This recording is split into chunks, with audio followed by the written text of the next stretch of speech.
Información precisa, completa, veraz, objetiva e independiente. Directo a tu pantalla.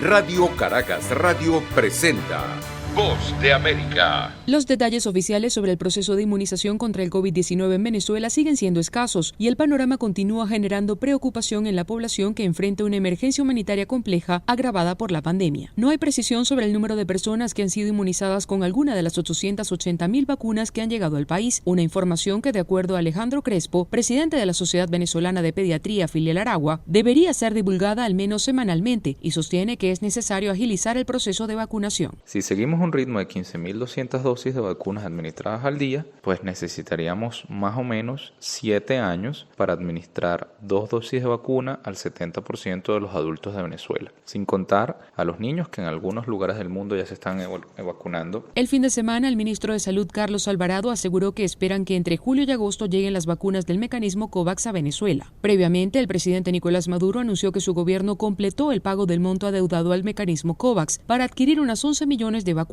y reiteró que descarta recibir el fármaco de AstraZeneca debido a las complicaciones registradas en otros países. Sin embargo, el presidente del Parlamento de mayoría chavista, Jorge Rodríguez, dijo que están interesados en las vacunas de Johnson & Johnson y que esperan información de estudios luego de que se registraron algunos casos de coágulos. Consultado al respecto, Crespo recuerda que Venezuela ya podría haber recibido las vacunas de AstraZeneca. Venezuela podría ser uno de esos, pero bueno, por una decisión que no es técnica ni científica, sino política, eso no está sucediendo. De acuerdo a la Organización Médicos Unidos por Venezuela, el país presenta una de las tasas de letalidad de personal sanitario más elevadas de la región. Carolina Alcalde, Voz de América, Caracas. En medio de la emergencia que viven países de la región como Costa Rica frente a un rebrote de casos de COVID-19, el Ministerio de Salud de Nicaragua reconoció por segunda semana consecutiva un leve incremento en los contagios del nuevo coronavirus, superando el promedio de 49 casos semanales que han reportado desde finales de noviembre de 2020. Según admitió la entidad de salud, entre el 21 y el 27 de abril se identificaron 63 contagios positivos, mientras el monitoreo del Observatorio Ciudadano duplica la cantidad de casos admitidos.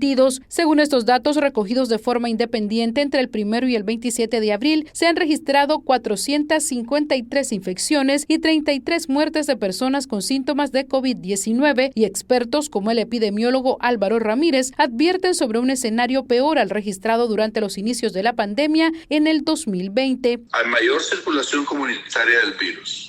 Segundo, hay muchas diferentes cepas que pueden ya estar circulando en Nicaragua. Incluso la vicepresidenta y vocera estatal Rosario Murillo formuló varios llamados a mantener las medidas de protección. Que tenemos que seguir practicando lo que nosotros llamamos distancia fraternal, realizando nuestras actividades al aire libre. Mientras el Observatorio Ciudadano reporta 13.806 contagios sospechosos y 3.055 muertes, que podrían ser más de 9.000 si se cuenta el exceso de mortalidad que hubo en 2020, que solo puede ser explicado por la llegada de la pandemia. Dalian Ocaña, Voz de América, Nicaragua.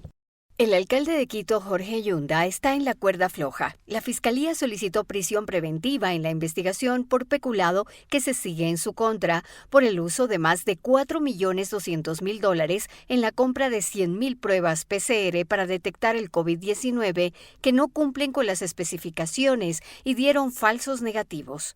El colectivo Quito Unido también pide su salida por hechos de corrupción ocurridos en la municipalidad que involucran a su hijo en la compra de cámaras de reconocimiento facial, violando el derecho a la privacidad de los ciudadanos y que está fuera de su competencia, como lo señala Juan Zapata, director del ECU 911. Eso es un proceso muy sensible que se lo tiene que trabajar con Policía Nacional y con la Administración de Justicia. El Frente Cívico del Distrito Metropolitano de Quito también ha presentado otro pedido de remoción por actos de corrupción. Víctor Quispe, representante de este organismo, le da un ultimátum al alcalde. Quito en este momento ya no quiere más actos de corrupción. Si no renuncia, el mismo pueblo lo sacaremos.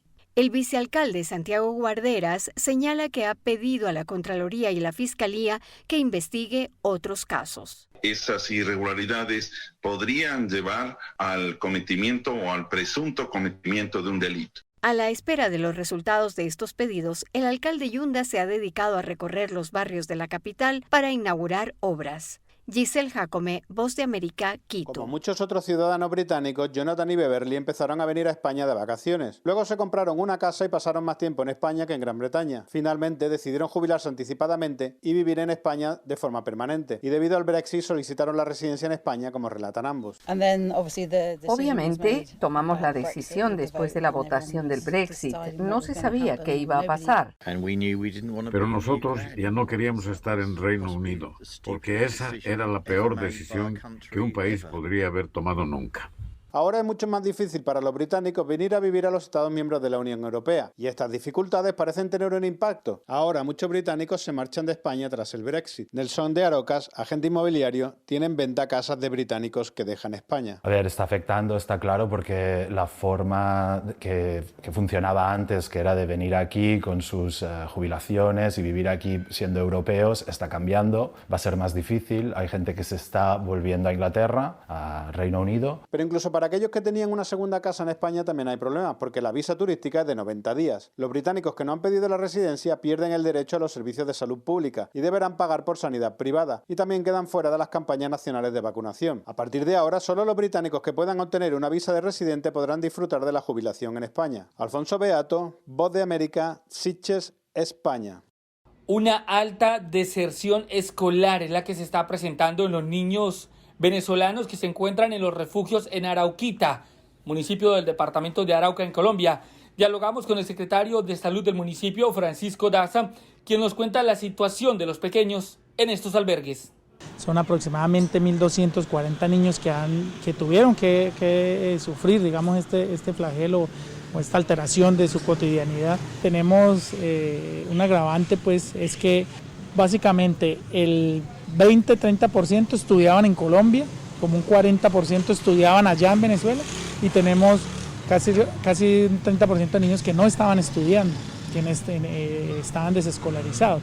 Mientras tanto, madres venezolanas luchan desde los refugios, enseñándole a sus hijos lo más básico de la escolaridad, como nos lo detalla Milena Sanabria. Es tremendo, es maluco estudiar así porque uno no tiene mesa para estudiar, no tan cómodo, bien así. Él porque buscó esta mesita por ahí. Sí, yo por rato le enseño a ellos. Panorama que no tiene una salida pronta mientras continúen los enfrentamientos del lado venezolano entre las disidencias de las FARC, la guerrilla del ELN y la Guardia Bolivariana de Venezuela. Mientras tanto, estos pequeños no podrán regresar a sus hogares ni retornar en sus estudios. Jair Díaz, Voz de América. Mi nombre es José Francisco López Moreno, soy veterano de la guerra de Vietnam. José Francisco López Moreno llegó a Estados Unidos a sus 14 años, cuando la inmigración irregular no era tema de álgidos debates como lo es ahora. Nunca puso en regla su estatus migratorio hasta que en 1967 fue reclutado por el ejército. Según como los que me traducían al español, me decían que no, dice el oficial que tan pronto que juraste ante la bandera ya eres ciudadano.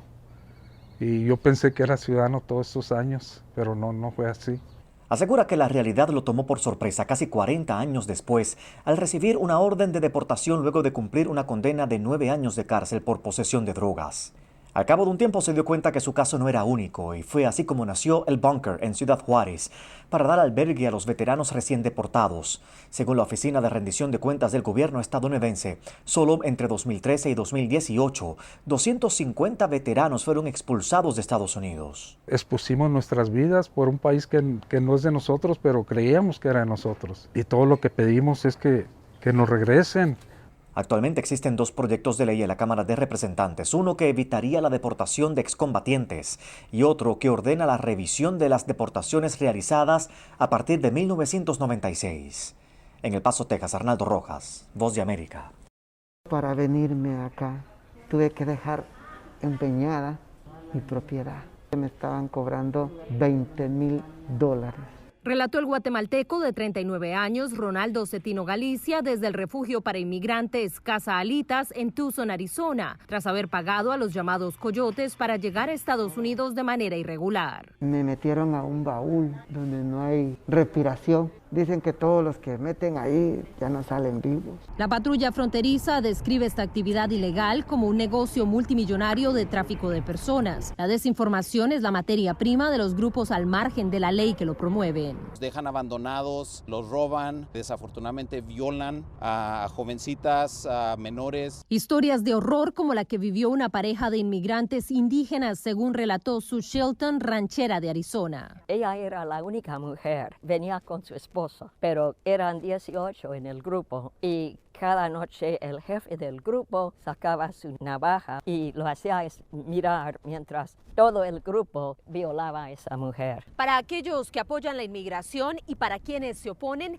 existe una realidad en la que ambos concuerdan: la vulnerabilidad de los migrantes, víctimas de criminales en ambos lados de la frontera. Muchas personas huyeron de su país de origen para entrar a un país donde se sintieran seguros. Sintiendo que no tienen otra alternativa que huir, prefieren vivir en el intento de una vida sin miedo y los delincuentes sacan partido de su desesperación. Piden cantidad de dinero y si no lo dan la fecha o el tiempo que yo di, lo matan a pausa, que ya le quitan una mano, le quitan la lengua, le quitan una oreja. Sabemos que esos grupos criminales, muy francamente, hacen dinero pasando drogas, hacen dinero pasando personas. Según una investigación de la Universidad de Texas, en solo un año en McAllen, los traficantes de personas cobraron a sus víctimas más de $100 millones solamente por el uso de sus cruces territoriales. $100 millones al año, así que es un gran negocio. Que la administración Biden intenta combatir con una estrategia integral más allá del muro, mientras sus funcionarios insisten que la frontera sur de Estados Unidos no está abierta para la inmigración ilegal. Celia Mendoza, Voz de América, frontera entre México y Estados Unidos.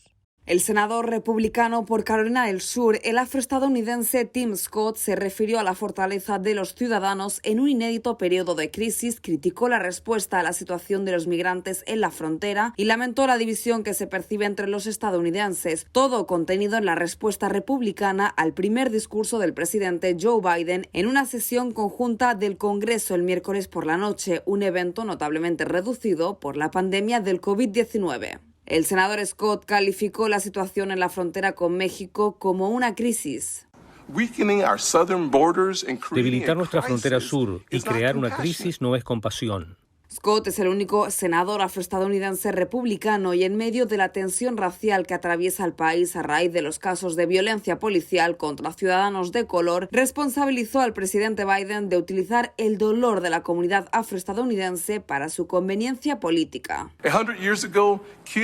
Hace 100 años, a los niños en las aulas se les enseñó que el color de su piel era su característica más importante y si se veían de cierta manera eran inferiores. Hoy en día a los niños se les enseña que el color de su piel los define nuevamente y si se ven de cierta manera son opresores. Escúchenme claramente. Estados Unidos no es un país racista. Son contraseñas para luchar contra la discriminación, con diferentes tipos de discriminación. Y está mal intentar usar nuestro doloroso pasado para cerrar deshonestamente los debates del presente. Scott además aseguró que las decisiones del presidente demócrata están generando divisiones mayores en un momento en el que los estadounidenses necesitan políticas y avances que los acerquen. Y dijo textualmente: nuestra nación está hambrienta por algo más que tópicos vacíos. Scott también arremetió contra la gestión de la administración Biden para frenar el avance del COVID-19 y específicamente criticó el cierre de las escuelas públicas en el país, un asunto muy controversial desde que estalló la pandemia. Provoca el desplazamiento de niños vulnerables y la exclusión de su futuro. Judith Martín Rodríguez, Voz de América. Información precisa, completa, veraz, objetiva e independiente. Directo a tu pantalla. Voz de América en RCR 750.